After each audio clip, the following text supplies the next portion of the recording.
Did you come here to become a better speaker? Reg is looking at me like, Tim, I came here to show off. That's my whole reason of being here. The rest of you want to become better speakers, right? Okay. And then years ago when I joined Toastmasters, I was thinking the same sort of thing. I was thinking, I want to become a better speaker. But as the years went by, I started thinking, okay, I'm a better speaker, but am I a good speaker? You see, it's very easy to become a better speaker. If you start here and you go to here, you're a better speaker. Right, Alice? That makes sense? Okay. But if you start here and you go to here, you're still a better speaker. Right?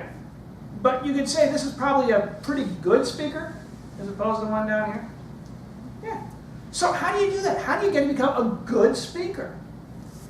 Well, have you ever heard of the World Championship of Public Speaking? And now Reg is literally looking at me like I'm an idiot. He's thinking, come on, I'm in the World Championship of Public Speaking. James is being very quiet and respectful as always. I appreciate that. The World Championship of Public Speaking, there are guys there and gals, and they kept on talking. I started thinking, how do you become better? Well, focus on those guys. Find out what they're doing, what they know. And they started talking about things, and they're listening to what they're saying, and listening to their podcasts, listening to their different presentations. And they're all kind of saying the same thing. The idea that there is a process for becoming a better speaker. And Toastmasters wasn't really talking about it, so it kind of surprised me. But as I learned more and more, I learned that the whole thing of becoming a better speaker was focusing less on yourself, the speaker, and more focusing on the audience, about creating a conversation with the audience. And it's doing what I've come to call the 4 acts. Just as a play can have 4 acts, your speech is 4 acts, an A act, a C act, a T act, and an S act. You have to have all 4 acts to have a good speech. And he was looking at me like, yeah, Tim, I know. You say that all the time, over and over again. Well, hey, there are a few new people here. I figure somebody may not have heard it before. So that's about it, the 4 acts. And the first act is the A act. And it's the thing you do at the very beginning of your speech. The A act is about attention. Attention. So write that down in the handouts you don't have right now. Attention. A act is attention. Because what happens is when you get on stage, your audience is wondering something. Even when you're sitting in the audience right now, you're wondering something immediately, before I even begin. You're thinking, okay, Tim, I see you're up there, right? But who is the speech for? Who? Immediately, that question goes through your mind the moment somebody gets on stage. Who? And if your answer is saying you look at the speaker and say, okay, I know who the speech is for. It's not me. Not me. Somebody else. Not me. Then you lose your audience right at the very beginning.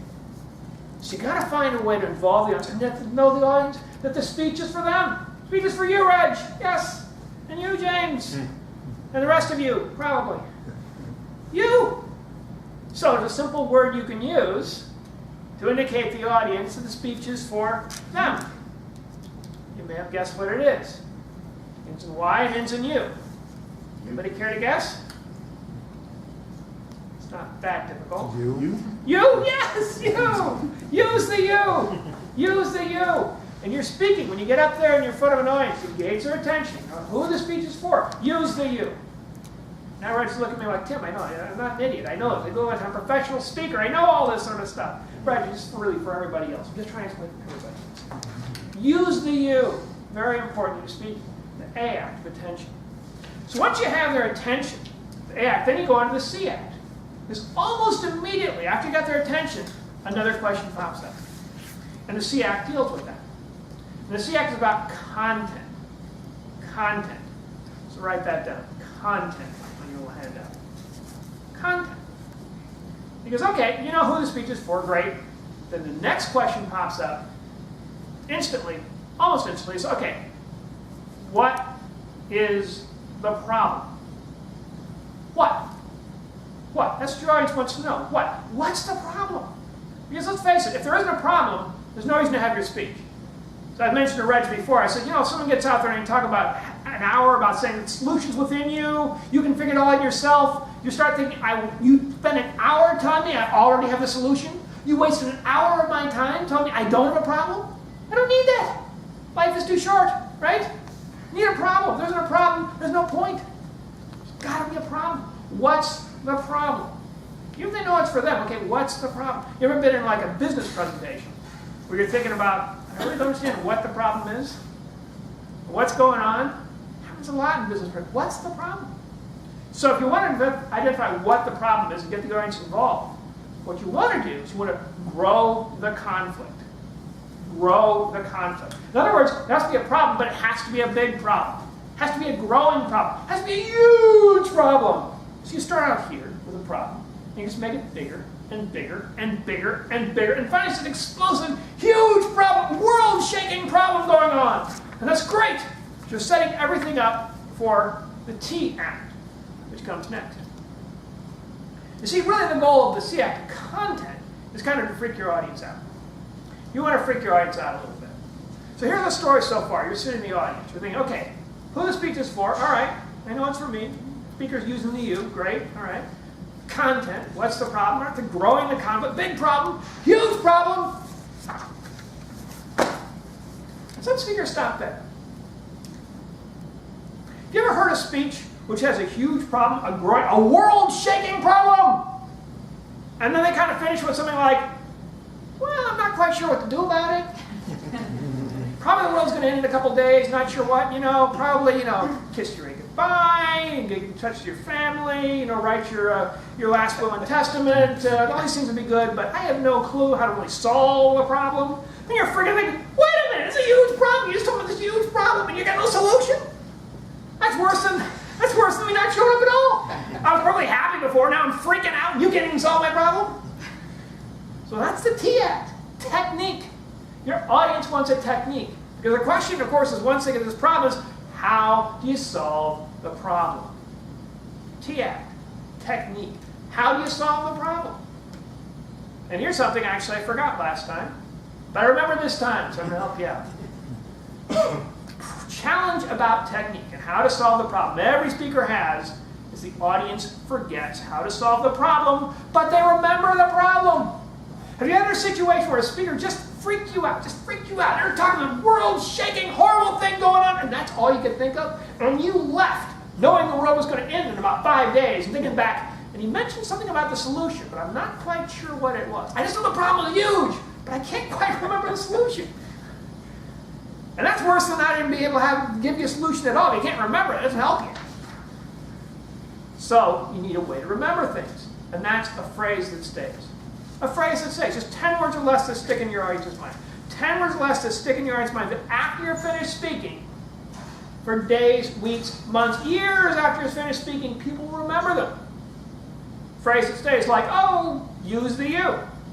Grow the conflict. And even a phrase that stays. Because the most important thing as a speaker that happens is not so much you give a solution, but that people remember your solution and use it. Nobody can use a solution you give unless people can remember it. And many speakers stop there. Most speakers will stop there and say, hey, I gave the audience this great solution. I told them what the problem is. They know it's for them. I'm done. I'm out of here. That's it. I'm just stopping speaking. That's it. But there's a problem. And that's why there's a final act. The S act. The S act is about selling. Selling. You might be thinking, okay, tell me, why do I need to sell the audience? How about it? I told them what to do. Why do I need this big reason? Well, it's because when you were a kid, very little kids. Yeah, even you, I knew you were a very little kid. And an adult told you what to do. You had one answer, a one-word answer. 3 letters, begins in W, ends in Y. You use it every time an adult told you what to do. You remember that one? Yep. Why? Why? That's right. And time to go to bed. Why? Why do I have to go to bed? James, pick up your toys. Why? Excuse me, James, 2. Pick up your toys. Why? Why should I have to do this at all? And your audience is one and the same thing. The moment you tell them, here, how's to solve the problem, better life, better world, everything get better for you, first thing they think is, oh yeah, I know, okay? Solve all my problems, make a better world. Yeah, but why should I do it? It'll make a better world. Yeah, why should I do that? You got to give an audience a reason why. There's got to be a reason why. And the simplest one is, bad if you don't, good if you do. Bad if you don't, good if you do. It simply means that if you don't do what I'm talking about, it will be bad for you. Bad things will happen if you don't do what I'm saying. But if you do what I'm saying, good things will happen. And you've probably seen this. If you've ever been Watch infomercials at night. Anyone ever watch infomercials? Ever? Few? Okay, a few honest ones. The rest of you are liars. It's okay, but you watch an infomercial, the same sort of thing. They'll have some sort of new appliance coming out, and they say, remember those years you had to chisel things out of your pan for days and years and weeks and months? Well, now it's all zip, zip, so simple, so easy. Bad if you don't, good if you do. Works every time. That's how you sell your audience. And that's the 4 acts. So if you're going to give a good speech, you want to go through the 4 acts. First act is the A act of attention. Get your audience attention. Use the you. Use the you. Let them know, hey, this speech is for you. It's all about you. It's all to benefit you. Once they get that, they understand that, then they're going to buy in, and they'll start going into the C act of content. Content. Content's all about, what's the problem? What's the problem? And to convince them it's a big problem, make sure it is a big problem. Not just a problem that starts out here, but a problem that grows. Grow the conflict. After you use the you, grow the conflict bigger and bigger. If you make it huge and worth shaking, that's great. So it sets everything up for the T act of technique. Technique. Technique simply means, okay, I know the problem is, how do I solve the problem? And make sure you have a phrase that stays 10 words or less to stick in your audience's mind, so you remember it. And then finally, S act is selling. Don't forget to sell. Your whole audience is wondering why. Wondering why since they were little kids, and they'll still wonder why today. Just say bad if you don't, good if you do.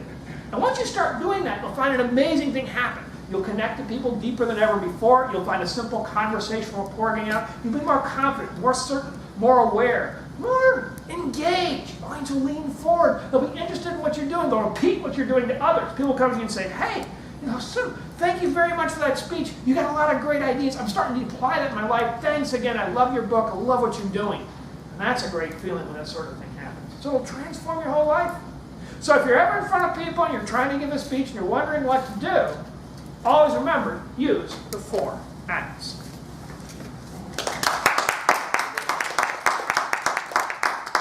And now we have a speech before the